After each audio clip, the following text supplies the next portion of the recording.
Hello and welcome to today's culinary adventure. In this short episode I will teach you how to make potato and cheese balls like a pro. This super popular appetizer is a delicious and comforting treat enjoyed by many but made by few. You must try this easy recipe because it only has advantages. On one hand, it's super versatile and has countless combinations from eggplant salad and tomatoes to fried chicken or fish. On the other hand, it's incredible as a leftover. You can keep these potato cakes in the fridge for 4 days and you'll find them still delicious as they were in day 1. Now let's take a closer look at the key ingredients you'll need for this tasty snack.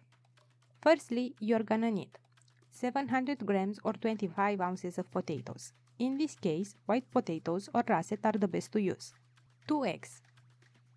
200 grams or 7 ounces of cheese. I am using a semi-hard type of cheese that's called Cascaval. I think the American equivalent would be cheddar, Monterey Jack or Colby cheese. 100 grams or 3.5 ounces of flour. Salt and pepper to taste, and keep in mind that potatoes in general require a bigger amount of salt than other vegetables because of their high amount of starch and density. Around 200 grams or 7 ounces of breadcrumbs. And optional for a more intense taste, you can also add around 80 grams or 3 ounces of Parmesan. It will intensify the cheesy taste of the potato balls. The first thing you have to do is to peel off the potatoes. If in recipes like buff salad or oriental salad you need potatoes in their skin, for cheesy potato balls you need the other way around, because you're gonna mash them anyway. Put the potatoes to boil for 30 minutes, then proceed to mash them.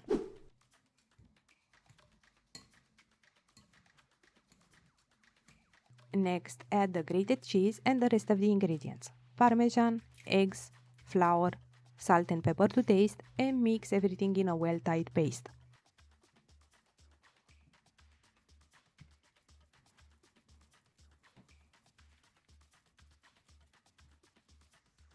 From this paste, form little balls and coat them with breadcrumbs.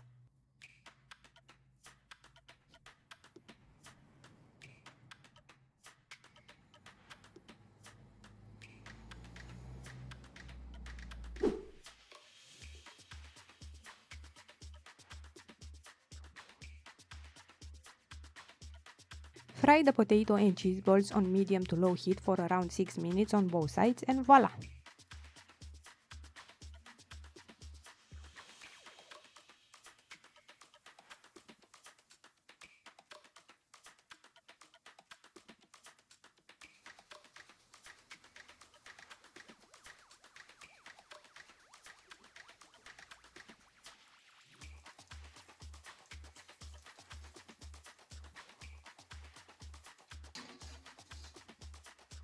They are crispy on the outside but fluffy and soft in the middle.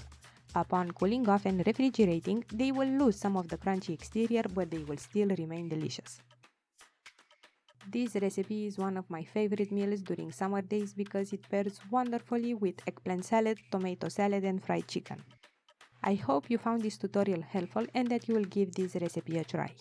Thanks for watching!